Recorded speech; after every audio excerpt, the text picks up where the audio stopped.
সুপ্রিয় দর্শক, স্বাগত জানাচ্ছি সম্পাদকীয়তে। আমি পারমিতা হিম। আমাদের আজকের বিষয় যক্ষ্মা নিয়ন্ত্রণের চ্যালেঞ্জ, আর এ নিয়ে আলোচনার জন্য আমাদের স্টুডিওতে আজ উপস্থিত আছেন অধ্যাপক ডাক্তার শামিউল ইসলাম, পরিচালক জাতীয় যক্ষ্মা নিয়ন্ত্রণ কর্মসূচি, আছেন ডক্টর মোহাম্মদ আকরামুল ইসলাম, পরিচালক কমিউনিকেবল ডিজিজেস প্রোগ্রাম ব্র্যাক, এবং আছেন তৌফিক মারুফ, সভাপতি বাংলাদেশ হেলথ রিপোর্টার্স ফোরাম। বিশ্ব যক্ষ্মা দিবস আজ। একটা সময় ছিল যখন আমরা শুনতাম যে যার হয় যক্ষ্মা তার নাই রক্ষা। এখন সেই সময়টা পেরিয়েছে, এখন মানুষ অনেক সচেতন হয়েছে, কিন্তু এখনো প্রতি বছর এই রোগে প্রায় 17 লাখ মানুষের মৃত্যু হয়। বাংলাদেশে এই চিত্রটা কেমন? আমি প্রথমে অধ্যাপক ডাক্তার শামিউল ইসলাম আপনার কাছ থেকেই শুনতে চাই। জাতীয় যক্ষ্মা নিয়ন্ত্রণ কর্মসূচির আপনি পরিচালক, বাংলাদেশের চিত্রটা আপনি সবচেয়ে ভালো বলতে পারবেন। আপনি আপনার মাধ্যমে এবং আজকে যারা দর্শক তাদের সবাইকে জানাতে চাই যে আপনার প্রথম যে কথাটা ছিল যে যক্ষ্মা হলে রক্ষা নিয়ে, আজকে কিন্তু এই অবস্থাটা বাংলাদেশেও নাই, পৃথিবীতেও নাই। এবং বাংলাদেশ যেটা করছে সেটা হলো পৃথিবীর মতোই আসলে আজকের এই যে প্রতিপাদ্য বিষয় যেটা বলছি যে আমরা যক্ষ্মামুক্ত বিশ্ব করতে চাই, তার অংশ হিসেবে যক্ষ্মামুক্ত বাংলাদেশ করতে চাই। এবং সেটি একটি দীর্ঘমেয়াদী পরিকল্পনার কাজ, আপনারা জানেন যে, এবং ধারাবাহিকভাবে অনেকগুলো সাফল্যের সাথে সাথে মিলেই কিন্তু বাংলাদেশ আজকের এই পর্যায়ে চলে এসেছে। আপনারা আমি জানেন যে বাংলাদেশ যদিও হাই বার্ডেন কান্ট্রি যারা বলি আমরা, পৃথিবীতে যারা যক্ষ্মা রোগের অধিক সংখ্যক রোগী আছে তার মধ্যে বাংলাদেশ অন্তর্ভুক্ত। এবং স্বাভাবিকভাবেই আমাদের কার্যক্রমটা আরও বিস্তৃত, এবং এই কার্যক্রমের মধ্যে দিয়ে কিন্তু আমাদের সার্বক্ষণিকভাবে এটাকে মনিটর করতে হয় এবং করতে হয়। অনেকগুলো মাইল ফলক আমরা অর্জন করেছি। প্রথমত যেটা হলো, আপনি জানেন যে সংক্রমণের হার যেটি ছিল আমাদের, যদি বলা যায় আমরা প্রিভিলেন্স যেটাকে বলি, সেটি একসময় অনেক অনেক বেশি ছিল। এবং এটি আপনি ধরেন আমাদের যেমন 4 শতাধিকের আগে 5 লক্ষ জনগোষ্ঠীর মধ্যে ছিল, যেটা আমাদের কার্যক্রমের পরবর্তীতে আমরা দেখেছি যে আমরা যখন ট্রান্সমিশনটাকে একটু কমিয়ে পেরেছি তখন এটা আমাদের এখন 270-এ আছে। কিন্তু সেটাও কিন্তু অনেক বেশি, আপনি যদি মনে করেন 5 লাখ জনগোষ্ঠীর মধ্যে এটা আছে। আমাদের যেটি হচ্ছে যে আমরা যেটা করছি সেটি হলো, আমরা অধিক সংখ্যক যক্ষ্মা রোগী যারা আমাদের সমাজের মধ্যে আছে তাদেরকে আমরা কি করতে চাচ্ছি, শনাক্তকরণ করতে চাচ্ছি। এবং এই শনাক্তকরণ হারটা আমাদের ধারাবাহিকভাবে বাড়ছে। এই মুহূর্তে আমাদের কাছে আমরা 74% রোগী যারা আছে তাদেরকে আমরা শনাক্ত করতে পারছি। তাহলে আমাদের কিন্তু এখনও কিন্তু একটি গ্যাপ আছে, যেটা 26% রোগী যারা আমাদের শনাক্তকরণের বাইরে আছে, তাদেরকে আমরা নিয়ে আসতে চাচ্ছি শনাক্তকরণে। এটার উদ্দেশ্যটা হলো যে বাংলাদেশ পৃথিবীতে একটা ইউনিক কান্ট্রি যেটি যক্ষ্মা রোগের চিকিৎসা একটা সাফল্য অর্জন করেছে। আমরা গত 1 দশক যাবৎ আমরা কিন্তু 90% উপর চিকিৎসার সাফল্য রেখেছি, এবং সেটি এখন এই মুহূর্তে যেটা 96%। এটি একটি কেন বললাম চিকিৎসা সাফল্যের কথা, কেন বললাম বা কেন এটা আমরা ডিফিকাল্ট বলছি, সেটি হলো আপনি জানেন যে আপনার একটা রোগ যদি হয়ে থাকে মানুষের, একটা অ্যান্টিবায়োটিক খেতে হলে কিন্তু মাত্র 5 দিন 7 দিন হলেই সে ডোজটা মিস করে। কিন্তু যক্ষ্মা রোগীর এই চিকিৎসাটা কিন্তু একটা দীর্ঘমেয়াদী, 6 মাস ন্যূনতম তাকে ওষুধ খেতে হয়। এবং আপনি ওষুধ প্রতিরোধী যক্ষ্মা যেখানে আছে 9 মাস থেকে এমনকি 24 মাস পর্যন্ত ওষুধটা খেতে হয় মানুষকে। তাহলে এই দীর্ঘ সময় মানুষকে ওষুধ খাওয়াতে গেলে, তাকে কিন্তু তাকে রাখতে গেলে তাকে প্রথম যেটা হতে হবে, নিরবিচ্ছিন্নভাবে তাকে ওষুধটা সরবরাহ করতে হবে। যেটি আমি সরকারের কাছে অত্যন্ত কৃতজ্ঞ বলতে পারি। বাংলাদেশের জনগণের জন্য সরকার তার এই মহান দায়িত্বটা পালন করছে যে বিনামূল্যে সেই ওষুধগুলোকে সরবরাহ করছে। এবং একই সাথে ডট প্রোভাইডার বলি আমরা, মানে direct observe treatment of short course যেটা আমরা বলি, যে মানে সেটিকে সরাসরি তাদের তত্ত্বাবধানে ওষুধটাকে খাওয়ানো হয়, যেন কোনোভাবে রোগী এটা মিস না করে। এটি কিন্তু রোগীর জন্য শুধু করি তা কিন্তু না, আমাদের জন্য করি। কারণ এই রোগীটা যদি আমাদের সমাজে বিনা চিকিৎসায় থাকে তাহলে তার মধ্যে দিয়ে কিন্তু আরও 10 জন রোগীতে ছড়াতে পারে। কারণ আপনি যক্ষ্মা রোগ ছড়ানোর মূল যেটি কারণ সেটি হলো যে আমাদের এই শ্বাস প্রশ্বাসের সাথে যেটা চলে আসে, তাহলে আমাদের এবং প্রধানতম অর্গান যেটা, সেটা আমাদের লাংস, আমার সর্বক্ষণিক শ্বাস নিতে হবে, সেখানে কিন্তু যক্ষ্মা জীবাণু গেলে তার সংক্রমিত হওয়ার চান্স থাকে। এর বাইরেও কিন্তু আসলে আপনারা এখন আর আপনারা অনেক হয়তো অবাক হয় যে আসলে আমাদের একটা স্বাভাবিক ধারণা ছিল যে শুধুমাত্র ফুসফুসে যক্ষ্মা হয়, কিন্তু ফুসফুসের বাইরেও কিন্তু আসলে শরীরের সমস্ত অর্গানিক কিন্তু হতে পারে। আপনাদের এই যে বাচ্চাদের লিম গ্ল্যান্ড দেখেন, আমাদের যে নেকের দিকে আপনাদের যে লালা গ্রন্থি আছে সেখানে কিন্তু আমাদের হয়ে থাকে, আমাদের চামড়ার নিচে হয়ে থাকে, আমাদের অস্থিতে হয়ে থাকে, ইভেন কি আমাদের অন্য যেসব অর্গান আছে আমাদের যেমন খাদ্যনালীতে হয়ে থাকে। এইভাবে বিভিন্নভাবে সব অর্গানই হতে পারে। এটা আমার জানা ছিল না, এটা আপনি জানালেন, খুব ভালো। একটু যদি বলতেন যে এই যক্ষ্মা রোগের লক্ষণগুলো কি কি, কিভাবে বুঝবে মানুষ যে তাকে যক্ষ্মা রোগ হয়েছে কিনা, তাকে এই টেস্টটা করাতে হবে? আচ্ছা, যক্ষ্মা রোগ যেহেতু আপনাকে প্রথমেই বললাম যে প্রধানতম যে অর্গানটা এফেক্টেড হয় আমাদের শরীরে সেটি হচ্ছে লাংস বা আমাদের ফুসফুস যেটাকে বলি।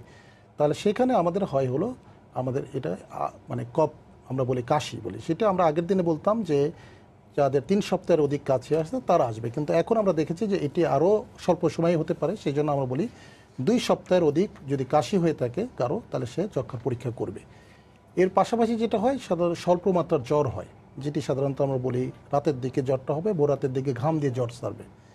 তারপর হচ্ছে তার ওজন কমে যাচ্ছে, কোনো কারণে দেখা যাচ্ছে তার ওজন কমে যাচ্ছে এবং ক্ষুধামন্দাও থাকে তার সাথে। এবং জেনারেলাইজ যেটা বলে যে আমরা বলি যে তাকে এই যে অল্প অল্প জ্বর, ফেব্রাইল কন্ডিশন, যেটা ক্ষুধামন্দা, সব মিলিয়ে তার একটা অস্বস্তি ভাব এবং একটা সে একটা হয়ে থাকে। বাচ্চাদের ক্ষেত্রে অনেক সময় দেখা যায়, বাচ্চাদেরও কিন্তু হয়, তাদের ক্ষেত্রে বাচ্চারা খুব লেথার্জিক থাকে, মানে তারা কিন্তু আসলে এই যে স্বতঃস্ফূর্তভাবে কাজ করার ব্যাপারটাকে তাদের থাকে না। আর এই ফুসফুসের বাইরে যাদের হয় তাদের আমরা বললাম যে আপনার লালাগ্রন্থি, যেটা আমাদের বলি নেক গ্ল্যান্ড বলি, লিম্ফ গ্ল্যান্ড বলি আমরা, সেগুলো ফুলে যায় সেখানে, তাহলে সেগুলো হয়ে থাকে। খাদ্যনালীতে অনেক সময় হলে খাদ্যনালীতে দেখা যায় সেখানে খাদ্যনালী সংকুচিত হওয়ার কারণে সেখানে তাদের এই যে আমরা বলি ইন্টেস্টাইনাল অবস্ট্রাকশন বা খাদ্যনালী বন্ধ হওয়ার কিছু নিয়ে আসে। অনেক সময় পেটে পানি চলে আসে। আপনাদের লাংসের যদি পাশে আপনাদের ফ্লোরা আছে, যেখানে দেখা যায় যে সেখানেও পানি হয়, আমরা বলি যে লাংসের পাশে যে প্রোটেক্টিভ এরিয়া, ওখানে যেহেতু পানি হয়, আমরা পুরাল ইফিউশন নামে যেটা বলি, এটা হয়ে থাকে। অনেক সময় দেখা যায় যে যদি চামড়ার নিচে কখন হয়, সেই ঘাটা অনেক সময় অনেক দিন ধরে শুকাচ্ছে না।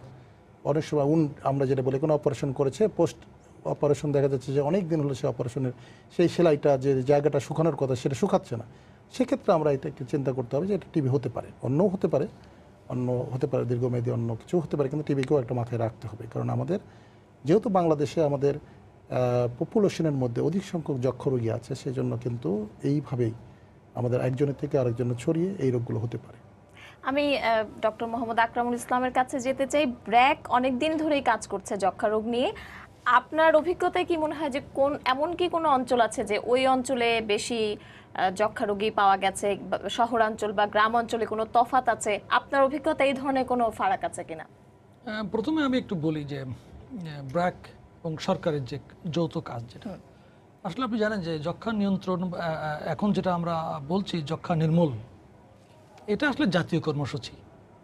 এই জাতীয় কর্মসূচিতে কিন্তু সমগ্র জনগোষ্ঠী অংশগ্রহণ করা প্রয়োজন।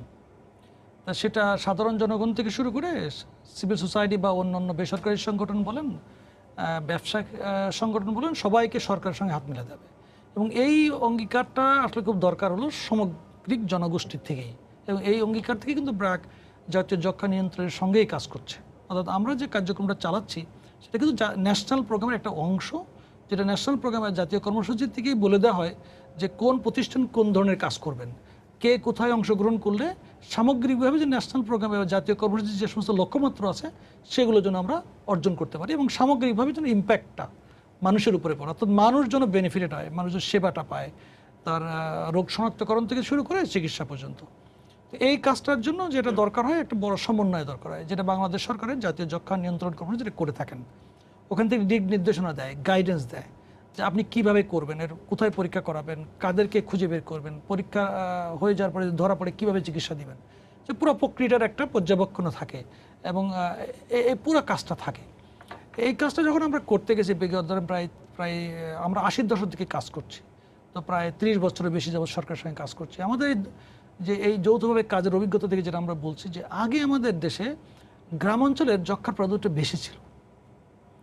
এটা এই যে যেটা বললেন যে সরকারের যে নিরলস প্রচেষ্টা এবং দৃঢ় প্রচেষ্টা, এটার ফলে কিন্তু যেটা হয়েছে যে এই গ্রামের যক্ষ্মার সংখ্যা কিন্তু আগে থেকে কমে গেছে। এখন শহর অঞ্চলে যক্ষ্মার প্রাদুর্ভাবটা বাড়ছে, তুলনামূলকভাবে অনেক কমে গেছে। যেমন উনি বলছিলেন 400 থেকে যেটা ছিল প্রতি লাখ পপুলেশনের, সেখানে প্রায় 250-র মতন চলে আসছে। কিন্তু এর ভিতরে কিন্তু গ্রামে আরও কম, শহরে একটু বেশি। এখন শহরে কেন বেশি? শহরে কিন্তু দেখেন ক্রমান্বয়ে কিন্তু জনসংখ্যা বাড়ছে, প্রতি বছরই দেখবেন 3 থেকে 4% পপুলেশন বাড়ছে শহরে। গ্রামে গ্রোথ কমছে, শহরে গ্রোথ বাড়ছে। এর মানে জনসংখ্যা বৃদ্ধি না, কিন্তু মানুষ মাইগ্রেশন হয়ে এখানে চলে আসছে কাজের সন্ধানে। তো কাজের সন্ধানে যখন আসে তখন যেটা হয়, সবাই তো ধরেন উচ্চবিত্তের কাজটা পায় না, অনেকেই ধরেন তাদের কাজের যে আয় রোজগারের সেটাও একটা সক্ষমতার ব্যাপার থাকে, বলে অনেকেই যে বাসস্থানগুলো করতে হয় সেই বাসস্থানটা অত্যন্ত উপযোগী থাকে না জনস্বাস্থ্যের জন্য। অর্থাৎ ভালো ভেন্টিলেশন থাকে না, ভালো নিষ্কাশন ব্যবস্থা থাকে না, একটা ঘরে অনেকেই ঘুমায়, অর্থাৎ সেখানে যে একজনের যক্ষ্মা থাকে তার জীবনে থেকে আরেকজন নিতে পারে। তো এই পরিপ্রেক্ষিতে কিন্তু শহরের একটু এখন প্রাদুর্ভাবটা বেশি, যেটা বাংলাদেশ সরকার ঠিকই অলরেডি এটা আইডেন্টিফাই করেছে। এবং আপনারা জানেন এই বছরই আমাদের মাননীয় মন্ত্রী মহোদয় ডিজি সাহেব ছিলেন এবং আমাদের শ্রদ্ধা পরিচালক মহোদয় কিন্তু এই রিপোর্টটা উন্মোচন করেছেন। এটা কিন্তু সোনারগাঁতে ছিলেন না, সোনারগাঁতে। সেখানে কিন্তু পরিষ্কার করে বলে দিয়েছেন তিনটা বড় জনগোষ্ঠী আমরা এখন বেশি রিস্ক। একটা হলো শহরের জনগোষ্ঠী, শহরের ভিতরে আবার কাদের বলা হয়েছে যেরকম পুরুষদের বিরুদ্ধে বেশি রিস্ক আছে, মহিলাদের ভিতরে না অতটা রিস্ক। আর তৃতীয়টা বলা হচ্ছে যে 60 ঊর্ধ্ব জনগোষ্ঠীর ভিতরে, অর্থাৎ যে রোগটা আগে ছিল সবার জন্যই প্রাদুর্ভাব বেশি, সেটা কিন্তু এখন একটু আইসোলেশন হয়ে একটা কর্নারের দিকে যাচ্ছে, অর্থাৎ একটা দিকে যাচ্ছে। সো আমাদের এখন কিন্তু যদি এই টার্গেটেড ফোকাসড হয়ে কাজটা করতে পারি তাহলে কিন্তু এটা সম্ভব, নির্মূল করা আর কি। তো সামগ্রিকত যেটা বলি, শহর অঞ্চল, পুরুষদের ভিতরে এবং 60 ঊর্ধ্ব জনগোষ্ঠীর ভিতরে, এই তিনটায় আমাদের এখন প্রাদুর্ভাবটা বেশি। শহর তো যেরকম ঘনবসতিপূর্ণ, যে কোনো শহরের কথাই যদি ধরি, ঢাকা শহরের কথা ধরি, তাহলে তো এটা অনেক বড় চ্যালেঞ্জ, মানে এখানে যক্ষ্মা নিয়ন্ত্রণ করা বা নির্মূল করা। আপনারা এই চ্যালেঞ্জটাকে কিভাবে মোকাবেলা করার পরিকল্পনা করেছেন? আরেকটা প্রশ্ন আমার থাকবে, সেটা হচ্ছে সরকারি এবং বেসরকারি সংস্থাগুলোর মধ্যে সমন্বয় জিনিসটা খুবই জরুরি। সেই সমন্বয়টা আপনারা কি চ্যালেঞ্জটা মানে আমি মনে একটু চ্যালেঞ্জটা এই কারণে বলতে চাচ্ছি যে ঢাকা শহরে তো অবশ্যই একটা চ্যালেঞ্জ, কারণ যে কোনো জনস্বাস্থ্য ব্যাপারটাই কিন্তু আসলে খুব চ্যালেঞ্জ, এবং যক্ষার জন্য তো আরও বেশি চ্যালেঞ্জ, কারণ আমরা পেরি আরবান এরিয়া যেটা বলি, যেখানে অধিক সংখ্যক জনগোষ্ঠী যারা আছে, বিশেষ করে গার্মেন্টস ওয়ার্কার আছে, নিম্ন আয়ের লোকজন যারা আছে, তাদের লিভিংটা আপনার কিন্তু হেলদি না।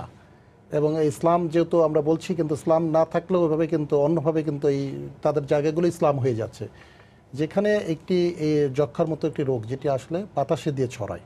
আপনাকে এটা ভাবতে হবে যে এখানে বাতাস দিয়ে ছড়ায়, এবং সেখানে কিন্তু নিয়ম আছে, যদি একজন লোক থাকে তাহলে যদি সে অ্যাক্টিভলি, তার যদি ট্রিটমেন্টের অবস্থায় না থাকে, সে প্রতি 10 জন লোককে ছড়াই দিবে। তাহলে এই সংখ্যাটা কিন্তু কীভাবে বাড়বে, গাণিতিক হারে কীভাবে বাড়বে, সেটি একটি ব্যাপার। আরেকটি ব্যাপার হচ্ছে যে আমরা কিন্তু ইনফেক্টেড, আমরা একটা জিনিস সবাইকে আলাদা করতে হয় সবসময়ই, যে একটা হলো ইনফেক্টেড আর একটা হলো যে যক্ষা রুগী, দুটার মধ্যে একটু ডিফারেন্স আছে। যক্ষাটা ইনফেক্টেড মানে সে কোনোভাবে জীবাণুটা নিয়েছে, কিন্তু সেটা যে অ্যাক্টিভ ডিজিজ যেটা বলি আমরা, সেটা হয়নি। কিন্তু এই প্রপোর্শন যে পেশেন্ট আমাদের যে সমাজে, যেহেতু আপনারা জানেন অধিক সংখ্যক যক্ষা রোগী ছিল, আমাদের কিন্তু ইনফেক্টেড প্রপোর্শনটা অনেক বেশি।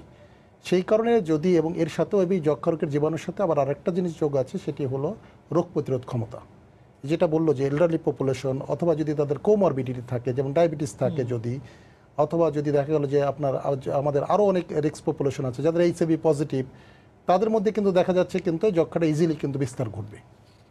সেই জন্য প্লাস আপনারা যে এই যে আমরা বলছি পেরি আরবান এরিয়া বা আরবানে যে বলছি, সেখানে কিন্তু আপনি নিউট্রিশন স্ট্যাটাস যেটা বলেন, যদি আপনি বলেন হেলদি লিভিংসের সাথে কিন্তু অনেক কিছু নির্ভর করে। যে পরিবেশগুলোকে আমরা গ্রাম অঞ্চলে, যেটা ছিল গ্রাম অঞ্চলে কিন্তু একটা ইউনিক হেলথ সিস্টেম ডেভেলপ করেছে এই বর্তমান সরকার আমলে। কিন্তু একটা জিনিস খুব ভালো হয়েছে, সেটি আপনারা সবাই ফিল করেন, সেটি হলো যে এই সব কর্মসূচিগুলো ইউনিকলি কোথায় যাবে আমরা খুব চক আউট করতে পেরেছি। যে একটি লোক গ্রামে হলো, তাকে থেকে একটা আমাদের এই যে আমাদের সমন্বিত কর্মসূচিতে আমাদের সাপোর্ট ওয়ার্কার যারা আছে, এনজিও নেটওয়ার্ক, যেটি আসলে 26টি এনজিও ব্র্যাকের নেতৃত্বে কনসোর্টিয়াম আমাদের সাথে কাজ করে, তাদের একটা স্বাস্থ্য সেবিকা আছে যিনি তাকে নিয়ে আসছেন, প্রিজামটিভ বলি মানে যার সম্ভাব্য যজ্ঞ রোগী, তাকে নিয়ে আসছেন। কোথায় নিয়ে আসছেন? আমাদের স্বাস্থ্যকেন্দ্রে এলে সেখান থেকে কিন্তু আমরা বিভিন্ন ধরনের যেভাবে করা যায়, আমরা খুব কাছাকাছি রেখেছি, যা মাইক্রোস্কোপি করে তার যক্ষা জীবাণুটা আইডেন্টিফাই করবে, তার চেয়ে একটু দূরে রেখেছি এই মাইক্রোস্কোপিটা ভালো হচ্ছে কিনা সেটা দেখার জন্য, এবং হেলথ কমপ্লেক্সে আমরা রেখেছি মডার্ন সবচেয়ে ডায়াগনস্টিক টুল যেটা, সেটি হলো আমরা জিন এক্সপার্ট মেশিন, যেখান থেকে আমরা একই সাথে কিন্তু দুটো কাজও করতে পারি। সেটি হলো একটি যক্ষা জীবাণু আছে কিনা সেটাও যেমন ডায়াগনোসিস করতে পারি, এবং এই যক্ষা জীবাণুটা আবার ওষুধ প্রতিরোধী কিনা, MDR TB যেটা বলে, সেটাও কিন্তু করা যায়। এটা খুবই কস্টলি ইনস্ট্রুমেন্ট, কিন্তু আমরা কিন্তু এখন আমরা অলরেডি 192টা জিন এক্সপার্ট সাইট করেছি, এবং আরও 83টা এই বছর আমরা সংযুক্ত করব, মানে 276টি জায়গায় একটি, এটা হলো PCR। আপনারা জানেন যে আমরা বলি এরকম একটা এই মলিকুলার ডায়াগনস্টিক টেকনিক আমরা এই টিভি প্রোগ্রামে নিয়ে এসেছি, যার থেকে খুবই সামান্য যদি কারো থেকে থাকে তাহলে সেটাও কিন্তু ডায়াগনোসিস হবে। সেটা যথেষ্ট কিনা এটা আমি আপনার কাছে জানতে চাইবো। আবার যখন আসবো আমি তৌফিক মারুফের কাছে একটু যেতে চাই। আমরা এক সময় দেখতাম বাংলাদেশ টেলিভিশনে যক্ষা নিয়ন্ত্রণ কর্মসূচিরই একটি অংশ হিসেবে না, মানে খুবই ভালোভাবে ক্যাম্পেইন করা হতো, যার হয় যক্ষা তার নেই রক্ষা। এটা আমি ওখান থেকেই শুনেছি, আপনিও নিশ্চয়ই জানেন। বাংলাদেশ টিকা কর্মসূচিতে ব্যাপকভাবে সফল হয়েছে। আমি জানতে চাইবো এই যে যক্ষ্মা নিয়ন্ত্রণে বাংলাদেশের গণমাধ্যম কি যথেষ্ট ভূমিকা রাখছে, আপনি আপনি কিভাবে মূল্যায়ন করবেন? ধন্যবাদ। আমি সহজ করে বললে অবশ্যই রাখছে। এখন রাখার মাত্রাটা নিয়ে প্রশ্ন আছে যে সেই মাত্রাটা কি আগের মতো, নাকি কতটা মানে পর্যাপ্ত আর কতটা ঘাটতি আছে। এই জায়গাটিতে অবশ্যই ঘাটতি আছে। আমরা প্রথমত যে মিডিয়া হাউসগুলো, সেটি আমরা প্রিন্ট মিডিয়া বলি, ইলেকট্রনিক মিডিয়া বলি, অনলাইন বলি, এখন তো নানান মাত্রার মিডিয়াগুলো নিয়ে আমরা কাজ করছি। তো যক্ষ্মা কথাটা আগে যেরকম মানুষ জানতো, এখনও মানুষ জানে, কিন্তু এই দুই জানার মধ্যে পার্থক্যটা হচ্ছে আগে শুধুমাত্র যেটি সামিউল ইসলাম সাদি ভাই যেটি বললেন, যে আগে মানুষ জানতো যে যক্ষ্মা মানে এটি শুধু ফুসফুসে কাশি, হাঁচি কাশি ইত্যাদি ইত্যাদি। কিন্তু নতুন যে তথ্যটি সেটি হচ্ছে যে যক্ষ্মা এখন মানুষের যে কোনো শরীরে যে কোনো জায়গায় হতে পারে। আমরা যখন ক্যান্সারের বিভিন্ন পেশেন্টদের সঙ্গে কথা বলেছি, এবং কিছু স্টাডিও আছে বাংলাদেশ এবং বাইরে, অনেক ক্যান্সারের পেশেন্ট দেখা গেছে একটি জায়গায় ক্যান্সার পজিটিভ হয়েছে, বাট অন্য জায়গায় সেটি দেখা গেছে ক্যান্সার না, টিবি। তো এই যে দুইটি, এটিও মানুষের মধ্যে যে ধারণা বা অ্যাওয়ারনেস যেটা, সেটিও যেমন প্রয়োজন, পাশাপাশি চিকিৎসকদের মধ্যেও কিন্তু বড় একটা সচেতনতার দরকার আছে। এখন মিডিয়া কতটুকু যেতে পারে, মিডিয়ার তো চিকিৎসকদেরকে অ্যাওয়ার করার চেয়ে পাবলিক অ্যাওয়ারনেসের জায়গাটাই মিডিয়ার রোলটা খুব বেশি। আর এই পাবলিক অ্যাওয়ারনেসের জায়গাটায় আমরা অ্যাজ এ মিডিয়া ম্যান যারা আছি, আমরা যারা কাজ করি, ইনফরমেশনের জায়গা থেকে যদি বলি, বা এই আরও বিস্তারিত যখন আমরা জানতে বা মানুষকে জানাতে চাইবো, তখন কিন্তু আসলে আগে তো আমাকে জানতে হবে। তো আমি আগে অ্যাওয়ার হয়ে দেন অন্যদেরকে অ্যাওয়ার করব। এই জায়গাটায় আগের চেয়ে আমরা এখন যারা মিডিয়াতে কাজ করি, আগে ব্র্যাক এবং ন্যাশনাল প্রোগ্রামে যারা আছেন, তারা দীর্ঘদিন পর্যন্ত মিডিয়ার সঙ্গে কাজ করছেন। তবে ওই যে ঘাটতির কথাটা বললাম, এই ঘাটতিটাও কিন্তু অনেক বেশি থাকা ঠিক না। এই ঘাটতিটুকু যতটা কমানো যাবে, আমি যদি উদাহরণ দিয়ে বলি, যে দেখেন আমরা যক্ষ্মা কেন, যে কোনো রোগের ক্ষেত্রেই, যে এই যে যক্ষ্মার মধ্যেই আমরা এক্সডিআর, এমডিআর যেগুলো আছে, এবং এটি যেমন আপনার বিভিন্ন ধরনের চিকিৎসা পদ্ধতি, কোথায় কোথায় চিকিৎসার ব্যবস্থা আছে নাই, এটি কিন্তু আমাদেরকে জানতে হবে। জানাবেন কারা? জানাবেন কিন্তু তারা।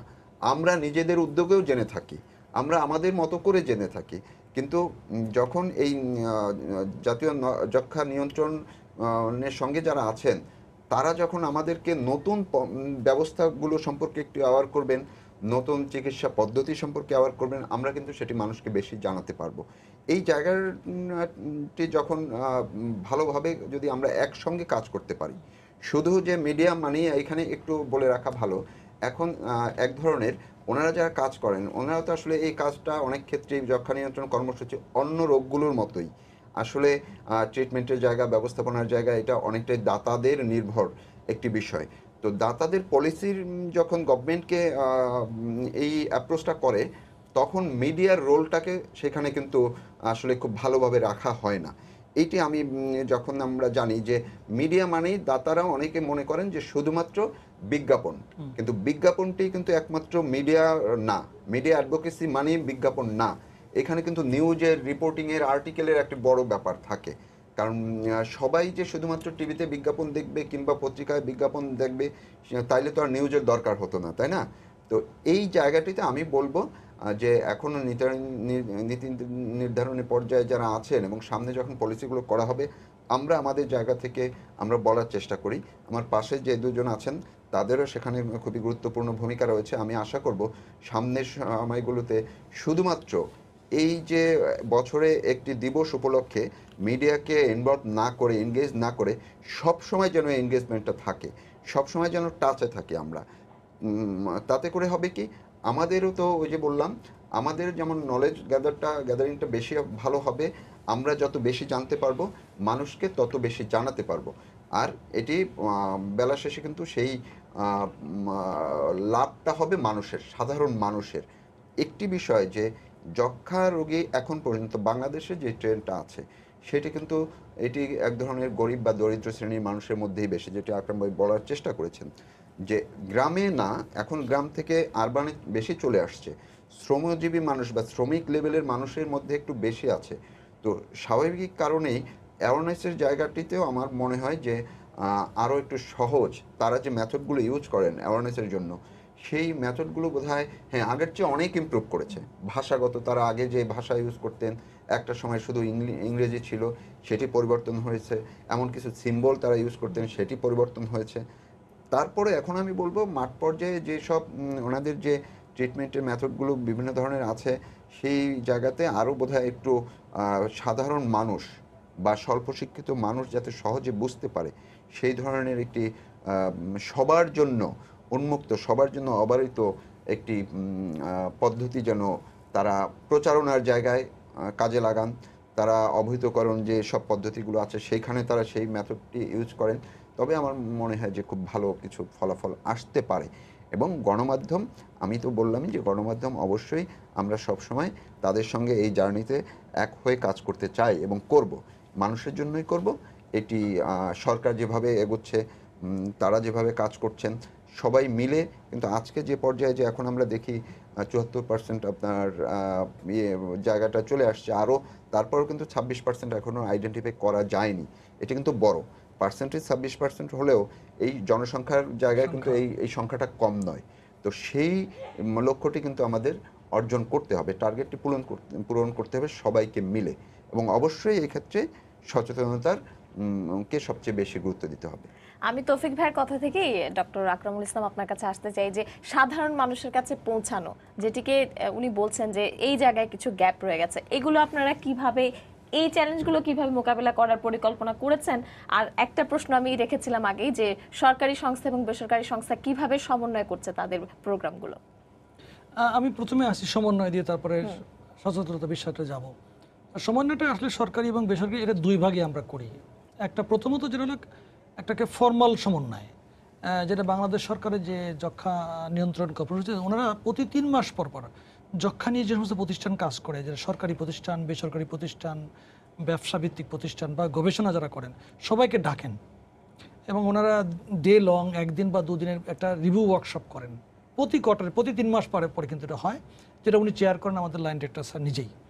ওখানে আমরা পুঙ্খানুভাবে পর্যালোচনা করি যে কতটা প্রোগ্রেস হয়েছে, কোথায় অবস্ট্রাকলসগুলো আছে, কোথায় প্রতিবন্ধকতা আছে, কি কি সমাধান আছে, পরবর্তী করণীয়টা কি। সো এটা একটা ভাবে যায়। আর এবং এটা করার আগে ওনারা যে সবচেয়ে বড় কাজটা করছে, যে সারা বাংলাদেশে বিশেষ করে বেসরকারি প্রতিষ্ঠান যেগুলো সার্ভিস ডেলিভারিতে ওনাদেরকে সঙ্গে কাজ করছেন, যাদেরকে ওনারা গাইড করছেন যে এই সমস্ত প্রতিষ্ঠানগুলো সার্ভিস ডেলিভারি দিবে এবং এই জায়গায় দিবে, একটা প্রতিটা জিওগ্রাফির মধ্যে তো ডিমার্কেট করে দিচ্ছে। ফলে আমার ইচ্ছা যে আমি আজকে খাগড়াছড়ি করব, কালকে বান্দরবন করব, পরশুদিন ঢাকা, এটা করতে পারবো না।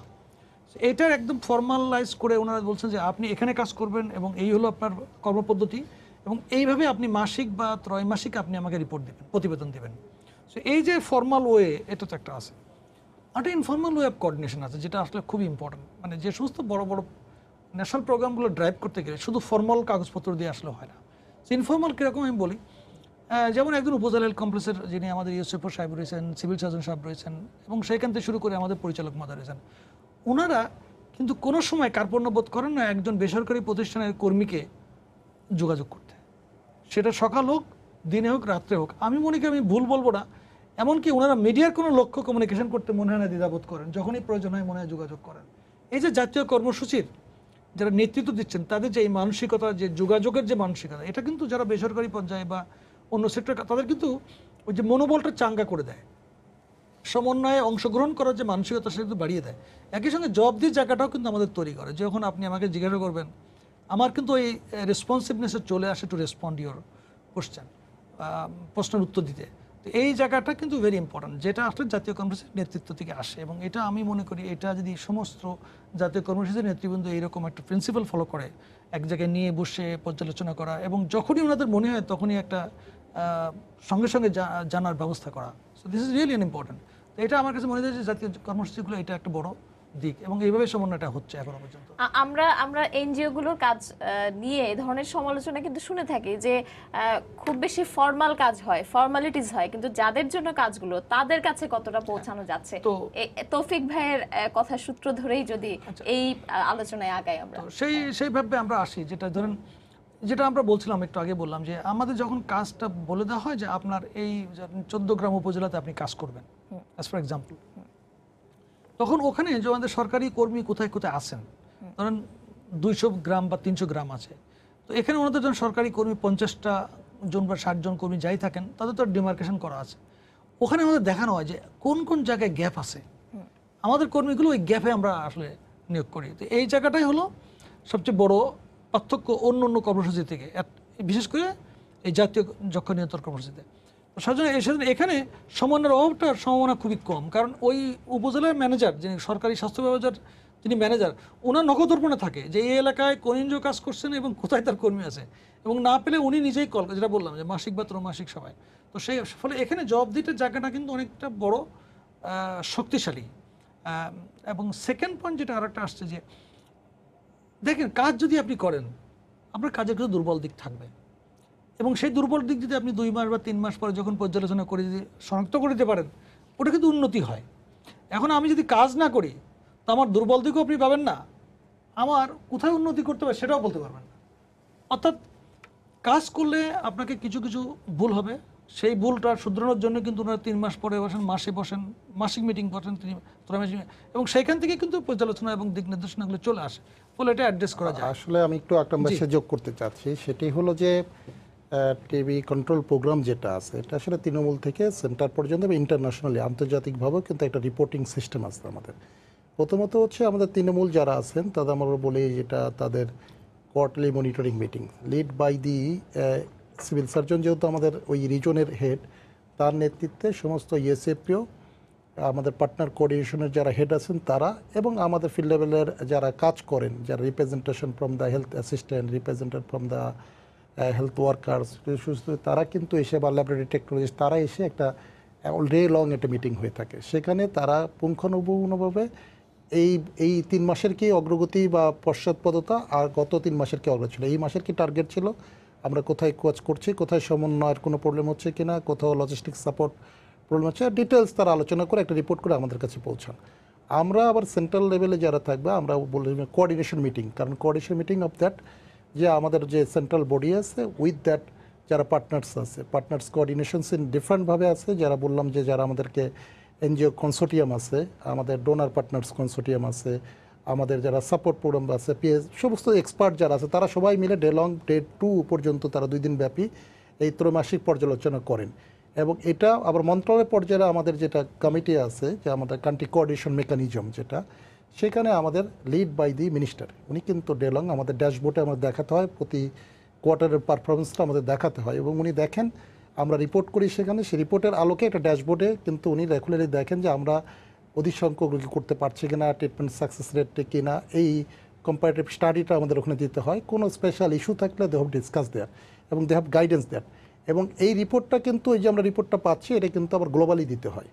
গ্লোবালি WHO যে আছে, সেখানে কিন্তু ওয়ার্ল্ড হেলথ অর্গানাইজেশনে যেখানে আছে, সেখানে আমাদের গ্লোবাল রিপোর্ট করতে হয়, প্রতি কোয়ার্টারে রিপোর্টটা সাবমিট করতে হয়, যেটা কিউমুলেটিভ। প্রতিষ্ঠানের জবাবদিহিতা বা কার্যক্রমের জবাবদিহিতা সম্পর্কে জানলাম। আমি যেটা জানতে চাচ্ছিলাম যে সাধারণ মানুষের কাছে পৌঁছানোর ক্ষেত্রে কিছু বাধার কথা বলেছেন তৌফিক ভাই, যেমন ধরেন ভাষা, একসময় আপনারা ইংরেজি ব্যবহার করতেন, এরপর আপনারা প্রায় ইংরেজির মতন একটা বাংলা ব্যবহার করা হতো, এখন আরো সহজ বাংলা করা হয়েছে, যেটা তৌফিক ভাই বললেন। সাধারণ মানুষের কাছে আরো সহজভাবে পৌঁছানোর জন্য আপনারা কোনো পরিকল্পনা রেখেছেন কিনা? আমি একটু আকরামুল ইসলামের কাছে শুনে আপনার কাছে আসবো। আচ্ছা, না সেটা আমি বলি, তারপর তো অন্য দুজনেই সাপ্লিমেন্ট করতে পারবেন। প্রথমত যেটা হয়, আমাদের যে সমস্ত কর্মীগুলো আমরা নিয়োগ করি স্থানীয়ভাবে, ওই এলাকারই জনগোষ্ঠী থেকে নিয়োগ করি, ফলে ভাষাগত যে সমস্যাটা হয় স্থানীয়, সেটা আসলে থাকে না। আচ্ছা, তো এটা একটা বড় জিনিস, যে ভাষাগত ইস্যুগুলো আমরা অ্যাড্রেস করতে। সেকেন্ড যে জিনিসটা হয়, যেহেতু আমরা ওই যাদেরকে আপনারা কর্মী নিয়োগ করেন, তাদেরকে আপনারা কি ধরনের প্রশিক্ষণ দেন? আমি আসছি প্রশিক্ষণের জায়গায়, এবং কর্মী নিয়োগটা যখন আমরা করি, তখন যেটা আমি একটু আগে বললাম, যে আমরা আসলে দেখি যে কোথায় আমার কর্মী দরকার আছে, কোথায় দরকার নাই। এখানে একই জায়গায় 2 জন কর্মী দিলে তো আমাদের মানে আর্থিক অপচয়টা হবে, অর্থাৎ আমার সার্ভিসও রিস্ক করলো না, কিন্তু আর্থিক অপচয় হলো। ফলে আমরা ওই ম্যাপটা করেই কিন্তু আমাদের কর্মীগুলো নিয়োগ করি, যেটা পুরো তালিকা কিন্তু আমাদের উপজেলা হেলথ কমপ্লেক্সে যিনি ম্যানেজার থাকেন নিশ্চয় পয়সা ওনার কাছে থাকে, যে এমন না যে আমরা করলাম নোবডি ইজ গোয়িং টু, কেউ দেখছে না। সো একটা অ্যাকাউন্টেবিলিটি জায়গা থাকে যে আসলে কর্মী আছে কিনা। আর সেকেন্ড হলো যেটা এই যে এদের যে প্রশিক্ষণটা করা হয়, এটা প্রশিক্ষণটা দেওয়া হয় এটা কর্মীর ধরনের উপরে, কিন্তু প্রাথমিক যে প্রশিক্ষণ কমপক্ষে 1 সপ্তাহ প্রশিক্ষণ আমরা দিই, কারণ যেহেতু ওনারা তো স্থানীয় জনগোষ্ঠী, শিক্ষায় তো ওরকম অধিক শিক্ষিত না, ফলে তাদের ভাষায় বোঝানোর জন্য 1 সপ্তাহ মতো লাগে। বেসিক জিনিস, লক্ষণটা কি, কোথায় দিতে হবে, কোন ধরনের ওষুধ খাবেন, যদি কোনো সমস্যা হয় তাহলে কোথায় পাঠাবেন, সো এই কয়েকটা দিন, প্রায় 5টা দিন 1 সপ্তাহটা লাগে। এবং এই ট্রেনিংটার মূলত যে সমন্বয় করেন আমাদের যে সরকারি স্বাস্থ্য বিভাগের যিনি ইউসিপি সাহেব আছেন, মেডিকেল অফিসার আছেন, ওনার রিসোর্স পার্সন থাকেন। এর একটা কারিকুলামও আছে, যেটা আপনি ন্যাশনাল প্রোগ্রাম করে দেন, যে কারিকুলামগুলো করার পরে তারপরে এটা প্রশিক্ষণ দেওয়া হয়। এরপরে পাশাপাশি প্রতি বছরই কোনো না কোনো বিষয়ে তাদের কিন্তু 2 থেকে 3 দিনে আবার নতুন নতুন ট্রেনিং দেওয়া হচ্ছে, নতুন নতুন, এই যে একবার হলে তা না কিন্তু, কারণ তার তো আবার নতুন জ্ঞান যেগুলো আসছে, নতুন তথ্য, সেগুলো দিতে হবে। তো প্রতি বছরই প্রতিটা কর্মী কিছু না কিছু ট্রেনিং পাচ্ছে, 2 থেকে 3 দিনের একটা কোর্স পায়। সেখানে আবার নতুন ইস্যুগুলা, যেমন আমরা বলছিলাম যে টিবি, এইচআইভি কো ইনফেকশন, ডায়াবেটিসের মোরবিডিটি, অনেক ছোটো ছোটো জিনিস থাকে যেগুলোকে আবার অ্যাড করতে হয়। মাল্টি ড্রাগ রেজিস্ট্যান্সটা কি, অনেকগুলো থাকে তথ্যগুলা, কতগুলো। তো এটার জন্য যেটা হয়েছে যে অ্যাক্সেসে যেমন ইমপ্রুভ করছে, যে জন্য হয়েছে যে বললাম, এখন অ্যাক্সেস রুরাল এলাকায় ভালো হয়েছে, কিন্তু আরবানে জায়গা ছোট, কিন্তু জনগোষ্ঠীকে পৌঁছানো আসলে একটা চ্যালেঞ্জ। কারণ যেটা আমরা চ্যালেঞ্জটা কোথায়, আমি এটা বলি যে আরবানে যে জনগোষ্ঠী তারা কিন্তু ভোরবেলায় চলে যায় কাজে, আমাদের কর্মী বাসায় যাওয়ার আগেই ওই লোক কিন্তু বাসায় নাই, সে আসে রাত্রে। আপনি তো সবাই আমরা জানি আমাদের কর্মী নাই, কারণ এটা সম্ভব না যে সকালে, মানে এইটা একটা বড় চ্যালেঞ্জ। সেই জন্য আমাদের যে নতুন কর্মসূচি, যেটা আমাদের জাতীয় যক্ষ্মা নিয়ন্ত্রণ কর্মসূচি থেকে বলা হচ্ছে যে ওয়ার্ক প্লেস বেস কেয়ার, মানে এখন আপনি যদি ওয়ার্ক প্লেসে না পৌঁছতে পারেন, এখন আমরা যে আজকে মনে করেন সময় টিভিতে বসছি, মেসেজটা যদি আমি সময় টিভিতে দিতে পারি, তাহলে আমি একটা বাড়িতে এসে দিতে পারলাম। কিন্তু সময় টিভিতে 200 কর্মী, 200 বাড়িতে আমি কাউকে পাবো না, যাওয়া যেমন কষ্টসাধ্য, আমি কাউকে পাবো না। তো সেজন্য আমরা এখন যেটা বলছি যে আপনি জেনে খুশি হবেন যে আমাদের বিকেএম এবং বিজিএমএ যে বড় 2টা নেটওয়ার্ক, যাদের প্রায় ধরেন 5-6 মিলিয়ন কর্মী রয়েছে, এই 2টো নেটওয়ার্কের সঙ্গে গার্মেন্টস এবং নেটওয়ার্ক যে, এবং এই 2টা নেটওয়ার্কের সঙ্গে অলরেডি কিন্তু আমাদের জাতীয় যক্ষ্মা নিয়ন্ত্রণ কর্মসূচির একটা চুক্তি স্বাক্ষর আছে, যে সমস্ত কর্মক্ষেত্রে কিন্তু যক্ষ্মার যেমন বার্তা দিতে হবে, কর্মীদের রোগ নির্ণয় এবং চিকিৎসার সুযোগও দিতে হবে। এবং ওখানে আপনি কিন্তু চিকিৎসার জন্য রোগ নির্ণয়ের জন্য কিন্তু স্পুটাম পট পাবেন, আবার ওখানে চিকিৎসা করার জন্য ওষুধও ওখানে দিয়ে দেওয়া হয় যদি কেউ নিতে চায়। তো ওইটা আবার করা হয় কিছুটা ওদের সাথে কর্মী আলাপ করে, যে আসলে সবাই তো ধরেন একইভাবে আগে আসতে চায় না, যে সবাই সামনে যে ওষুধটা খাবে। তো ওই কনফিডেন্সগুলো মেনটেন করা হয়। যদি কোনো কর্মী মনে করে যে না আমি এই বিষয়ে তৌফিক মারুফ ভাই আপনার কাছে আসবো, যে এটা কি যথেষ্ট কিনা, গার্মেন্টস গুলোতে যাওয়া বা ওয়ার্ক প্লেসে যাওয়া, যে কথা বলছেন কর্মক্ষেত্রে পৌঁছানো, এটা যথেষ্ট কিনা, আপনার কাছে আমি এই প্রশ্নটা নিয়ে আসবো। আমি ডাক্তার শামিউল ইসলাম আপনার কাছে জানতে চাই যে এই কর্মসূচিতে অর্থায়নটা আপনাদের জন্য কি চ্যালেঞ্জ, যে পরিমাণ আপনাদের কর্মী দরকার? ডেফিনেটলি আপনি যে দেখছেন যে আপনাদের যে আমরা বলেছি প্রথমে যে হাই বার্ডেন কান্ট্রি, তারপরে হচ্ছে আমরা যে কর্মসূচিটা করছি সেটা নির্মূল কর্মসূচি, এবং এমন একটা রোগের নির্মূল কর্মসূচি করছি যেখান থেকে আমাদের পপুলেশন অলরেডি ইনফেক্টেড হয়ে আছে, এবং আমাদের গড় আয়ু বেড়েছে, আমাদের জীবনযাত্রার মান যেমন স্বাচ্ছন্দ্য বেড়েছে, পাশাপাশি যে প্রবলেমগুলো যে আরবানাইজেশন হওয়ার জন্য, মাইগ্রেশন হওয়ার জন্য আমাদের নতুন নতুন কিছু কিন্তু আমাদের আরও অসুবিধা আমাদের সামনে উপস্থিত হচ্ছে। এত সংখ্যক জনগোষ্ঠী, যেটা একটু আগে আলোচনা করলাম যে গার্মেন্টস ওয়ার্কার যারা, তারা আসলে যে পরিবেশে ছিল সেখান থেকে তারা কোথায় এসেছে, এখন যে পরিবেশে তারা কাজ করছে, যে পরিবেশটা কাজ অনেক উন্নত হয়েছে, কিন্তু তারপরেও কিন্তু তাদের থাকার জায়গা বা এই জায়গাগুলো এবং হয়েছে। তো আমরা অবশ্যই এত অধিসংখ্য জনগোষ্ঠী, আমাকে কিন্তু আপনি যেটা বলেছেন যে আমরা গত বছর হয়তো 2,67,000 টিবি রোগী ডায়াগনোসিস করেছি, কিন্তু আপনাকে যেটা হতে হবে এই 2,67,000 টিবি রোগীরা আমরা ডায়াগনোসিস করার জন্য প্রায় 2 কোটি লোককে পরীক্ষা করে তারপরে তাদেরকে নিয়ে আসি। এখন এই 2 কোটি লোককে চিহ্নিত করে তাদের পরীক্ষার সুযোগ করে তাদেরকে এই ডায়াগনোসিস কনফার্ম করা, এবং এই 2,67,000 লোককে নিয়মিতভাবে প্রত্যেক দিন ওষুধ খাওয়ানো এবং তার মধ্যে আস্থা তৈরি করা যে এই ওষুধ চিকিৎসায় সে ভালো হয়, এবং আরেকটা পাশাপাশি কাজ হলো তার মাধ্যমে যে রোগটা না ছড়ায় সেই পরিবেশটা নিশ্চিত করা। এবং আমরা আরও একটা কর্মসূচি করি, সেটি হলো যে আপনারা বাচ্চারা তো খুব ভালনারেবল, তারা হতে পারে, তাই জন্য যদি টিবি রোগী থেকে তার বাচ্চাকে আমরা প্রিভেন্টিভ থেরাপি দিই, মানে সেখানে কিন্তু 6 মাস যাবত এই টিবির ওষুধের লো ডোজে আমরা খেয়ে তাকে কিন্তু আমরা যেন তার টিবি যেন না হয় তাকে মুক্ত করার চেষ্টা করি। আমরা যেটা এখন বড়দেরও করা শুরু করব। আমার কাছে তো যে আমার কাছে পরিসংখ্যান আছে সেটি আমার বলছে কাছে শিশু যক্ষ্মা রোগী যাদের বয়স 15 বছরের কম তাদের সংখ্যা 11,352 না, জন। আমি সেটা বলছি না, আমি বলছি যে এটি হলো অন্য জিনিস। শিশুদের জন্য আরেকটা কর্মসূচি আমাদের আছে, আমরা বলি কন্ট্রাক্ট, যে রোগী থাকে কন্ট্রাক্ট ট্রাক বলি আমরা। মানে হচ্ছে একটা পরিবারে যদি একটা যক্ষ্মা রোগী থাকে তাহলে কি করতে হবে, সে যক্ষ্মা রোগীর কাছাকাছি যারা আছে, পরিবার তো থাকবেই, স্বামী ও স্ত্রী থাকবে, স্ত্রীর স্বামী থাকবে, কারণ আলাদা ঘর তো নেই, সে তো ঘরে থাকে। তাহলে আপনার ওয়াইফটাকে কিন্তু স্ক্রিন আউট করতে হবে আমাকে, এবং তাকে আমরা এখন যে করবো, এখন যে নতুন কর্মসূচি নিচ্ছি, যে তাকে আমরা কি করবো প্রিভেন্টিভ থেরাপি দিয়ে দিব, আচ্ছা, মানে তাতে তার জন্য না হয়ে থাকে। আর একটা হলো তার বাচ্চাকে অবশ্যই আমরা আইপিডিএফ, মানে তার বাচ্চাকে তো মানে আদর করবে, বাচ্চা তো আসবে, বাচ্চা তো বুঝবে না, কিন্তু সে তো এই যে জায়গায় যে রোগটা ছড়াচ্ছে সেই এনভায়রনমেন্টের মধ্যে সে আছে, তাহলে তার জন্য এটা না হয়, তার মধ্যে জন্য জীবাণুটা না ঢোকে, তাকে প্রিভেন্ট করার কর্মসূচি দিতে হবে। আপনি একটি কথা বলেছিলেন যে টিকাদের মধ্যে কিন্তু আমরা যক্ষ্মার একটা টিকা দিয়ে থাকি। এই যক্ষ্মার টিকাটার একটা সীমাবদ্ধতা আছে। যক্ষ্মার টিকাটা অবশ্যই উপযোগী, এবং সেই উপযোগী এই কারণে যে যক্ষ্মার টিকা যদি আমরা না দিতে পারতাম তাহলে কিন্তু বাচ্চারাই কিন্তু এই যক্ষ্মা রোগী, প্রচুর রোগী মারা যেত, মানে ডিসেমিনেটেড, ছড়িয়ে যেত, যক্ষ্মাটা ছড়িয়ে যেত এবং তার আগে মৃত্যু হতো। সেটা কিন্তু নিশ্চিত করতে পারছি এই টিকা দেওয়ার জন্য। আমরা যক্ষ্মার যে বিসিজি ভ্যাকসিন দিচ্ছি সেটা দেওয়ার মধ্যে দিয়ে কী হচ্ছে যে আমাদের নার্ভ যেটা বলে আমরা মেনিনজাইটিস বলি আমরা, অথবা এনসেফালাইটিস হওয়াটাকে প্রিভেন্ট করতে পারছি, কিন্তু যক্ষ্মার সমস্ত সংক্রমণটাকে আমরা কিন্তু প্রিভেন্ট করতে পারছি না। আমরা আশা করছিলাম যে যদি একটি কাজ হতো সেটা হলো পোস্ট এক্সপোজার ভ্যাকসিন, যে একটা যক্ষ্মা রোগী ঢুকে যাওয়ার পরে, তার মধ্যে যক্ষ্মা জীবন ঢোকার পরে তাকে কোনো ভ্যাকসিন দিয়ে যদি প্রিভেন্ট করে রাখতে পারতাম, তাহলে কিন্তু এটা আমাদের জন্য টার্গেট ধরে ধরে আমরা লোককে কিন্তু ইমিউনাইজ করে করে আমরা কিন্তু কাজটাকে অনেক দূর আগে নিতে পারতাম। তাহলে এই যে ভবিষ্যতে যে যক্ষ্মা জীবাণু যার মধ্যে আছে তার থেকে যে রোগটা হচ্ছে 5 থেকে 10% তার জীবন সময় হতে পারে, কোনো ইমিউনিটি, রোগ প্রতিরোধ ক্ষমতা কমে গেলে হতে পারে, ডায়াবেটিস কমে হয়ে গেলে হতে পারে, এই রক্ষাগুলোতেও রক্ষা করতে পারতাম পরিবেশগত কারণে। কিন্তু সেটা এখনও গ্লোবালি আসেনি, কারণ এই রোগটা একসময় কিন্তু গরিব দেশেরই রোগ ছিল, গরিব মানুষেরা ভুগত, কিন্তু আজকে পরিবর্তন শুরু হয়েছে।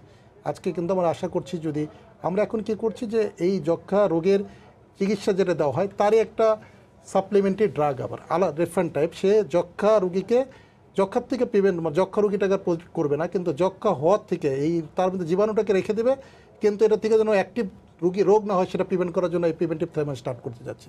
তাহলে আমি এই ব্যাপ্তিটা বোঝাবার চেষ্টা করলাম যে 2 কোটি মানুষকে আপনার চিহ্নিত করে তার মধ্যে থেকে যক্ষ্মা রোগী এনে তাদেরকে চিকিৎসায় রেখে, তার মধ্যে আবার কিছু আছে যেগুলো এমডিআর টিবি যারা, তাদের ড্রাগ রেজিমেন আলাদা, তাদেরকে হাসপাতালে 2 মাস রাখতে হয় এবং সেই সাইটগুলোতে রাখতে হয়, রেখে তাদেরকে দেখতে হয় যে তাকে এই যক্ষ্মা মুক্ত করতে হয়, এবং একই সাথে এই প্রিভেন্টিভ থেরাপি মানে যক্ষ্মা যেন না হয় সচেতনতা রাখতে হয়, বিভিন্ন কর্মসূচি। এটা তো একটা হিউজ, অবশ্যই আপনাদের যথেষ্ট অর্থায়ন আছে কিনা আমি জানতে অর্থায়নের ব্যাপারটা তো চাচ্ছিলাম। অবশ্যই অর্থায়নের ব্যাপার। সেক্ষেত্রে একটি বড় কথা বলতে চাই, যে সরকার অবশ্যই কিন্তু মূল যে জায়গা, এই যে আমাদের ডায়াগনস্টিক যেটা করছে এটা ফ্রি অফ কস্ট, আমরা যে ওষুধটা দিচ্ছি নিরবিচ্ছিন্নভাবে ওষুধগুলো খাওয়ানো হচ্ছে, যেখানে অনেক টাকা লাগে, যে ফার্স্ট লাইন টিবি ড্রাগস, সেটা কিন্তু আমরা সরকার নিজে কিন্তু এখন অর্থায়ন করছে। আন্তর্জাতিক দাতা সংস্থা আপনার গ্লোবাল ফান্ড আমাদের যেটি আছে, তারাও আমাদেরকে সেকেন্ড লাইন টিবি ড্রাগস কমিউনিটিসে এবং অনেক প্রোগ্রামেটিক এরিয়াতে তারাও সাপোর্ট করছে, এবং ইউএসআইডি নতুন এগিয়ে আসছে। আমরা আশা করছি আরবানের এই প্রবলেমগুলোর জন্য অবশ্যই আমাদের গ্যাপ আছে, ফান্ডিং গ্যাপ গ্লোবালিও আছে, আমাদের বাংলাদেশেও আছে, কিন্তু আমরা যেটা হচ্ছে এই গ্যাপ পূরণের জন্য সরকার যেভাবে আমাদের সহযোগিতা করছে, সরকার যেভাবে আমাদের বাজেট রাখছে, আমাদের অপারেশন প্ল্যানে যে বাজেট দিচ্ছে, এটা খুব আশার কথা। আমি একটু শেষ সময়ে তৌফিক মারুফ ভাই আপনার কাছে যাই, যেটা বলে গিয়েছিলাম যে আপনার কাছে জানতে চাইবো, কর্মক্ষেত্রে পৌঁছানো, কর্মক্ষেত্রে গিয়ে সচেতনতা ডেভেলপ করা, এটা আসলে কতটা কার্যকর হচ্ছে, আপনার অভিজ্ঞতা কি বলে? না, আমার অভিজ্ঞতা যে আসলে কর্মক্ষেত্রে এই আকরাম ভাই যে জিনিসটা বললেন যে গার্মেন্টসে এবং অন্যান্য সেক্টরে তারা কিন্তু অনেক আগে থেকে কাজ শুরু করেছে এবং সেটি দিনে দিনে অনেক ছড়িয়ে দেওয়া হচ্ছে, এটি খুবই একটি পজিটিভ দিক। তবে বড় ব্যাপারটা হচ্ছে পাবলিক অ্যাওয়ারনেসটাও একটি বড় সমস্যা। মানুষ আসলে, আমি জানি মেসেজটা, আমি জানি, বাট আমি সেটি বোঝার চেষ্টা, প্রতিফলন ঘটাচ্ছি না। আমি আমি জানি যে আমার এই কাশের 3 সপ্তাহ ধরে কাশি চলছে, কিন্তু আমি যে একজন একটু পরীক্ষা করতে যাব, আমি যাচ্ছি না। ওনার কর্মীরা হয়তো বোঝানোর চেষ্টা করছে, কিন্তু তিনি কাজের অজুহাতে হোক, যেভাবেই হোক, এড়িয়ে যাচ্ছেন। এই জায়গাটিতে পাবলিক অ্যাওয়ারনেসটা আসলে খুব, আমার মনে হয় প্রয়োজনে যদি অন্য কোনো টেকনিক ইউজ করা যায়, যে তাদেরকে আরও বেশি মোটিভেশন দেয়া, যেমন ইন হাউস আমি বলছি কর্মস্থলের কথা, সে কর্মস্থলে যে ব্যবস্থাপনাগুলো আছে সেটি কিন্তু আসলে খুব কার্যকর হতে পারে। যদি এই যে ভুক্তভোগী যারা কর্মীরা আছে সেই কর্মীরা যদি সচেতন থাকে, শুধু কর্মস্থল না, আমরা যদি যেহেতু গার্মেন্টস ওয়ার্কারদের কথা আসছে, আমরা জানি যে গার্মেন্টস ওয়ার্কাররা নর্মালি যেখানে থাকেন একই রুমের মধ্যে অনেকজন থাকেন, তো এইটি তো একটি খুবই ঝুঁকিপূর্ণ। আমরা এটাও জানি যে একজন যক্ষ্মা রোগী থেকে 3 জনের মধ্যে পর্যায়ক্রমে 10 জনেও ছড়াতে পারে, তো এটিও একটা বড় একটা ঝুঁকির ব্যাপার। তো এই জায়গাগুলোতে যারা কর্মস্থলে, সব ধরনের কর্মস্থলেই কর্তৃপক্ষের একটা রোল থাকা দরকার। তারা তাদের কর্মীদের নিজেদের রক্ষা এবং তাদের মানে পরিবেশের অন্যদেরকেও, তাদের পরিবারের অন্যদেরকে রক্ষার জন্য ভূমিকা রাখতে পারেন। এটি কর্তৃপক্ষের, সব প্রতিষ্ঠানের কর্তৃপক্ষের একটি রোল থাকা দরকার এই ক্ষেত্রে।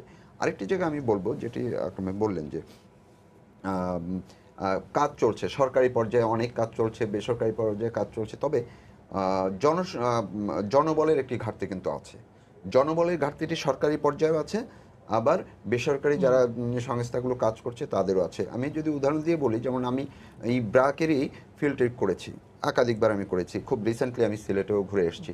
এখন ওনাদের যে স্বাস্থ্য সেবিকা আছে বা স্বাস্থ্যকর্মী আছে, ওনারা খুব ভালোভাবে দায়িত্ব পালন করছেন, কিন্তু শুধুমাত্র একজন স্বাস্থ্যকর্মী বা স্বাস্থ্য সেবিকা উনি কিন্তু এই একটি যক্ষ্মা নিয়ে কাজ করেন না, ওনার আরও অনেকগুলো কাজ করতে হয়। আপনারা জানেন যে হেলথ নিয়ে প্রতিটাই সরকারি প্রতিষ্ঠান এবং বেসরকারি সংস্থা যারাই আছে তাদের অনেক প্রজেক্ট আছে, অনেকগুলো প্রকল্প আছে, তো নিউট্রিশন নিয়ে আছে, অন্য বহু ধরনের।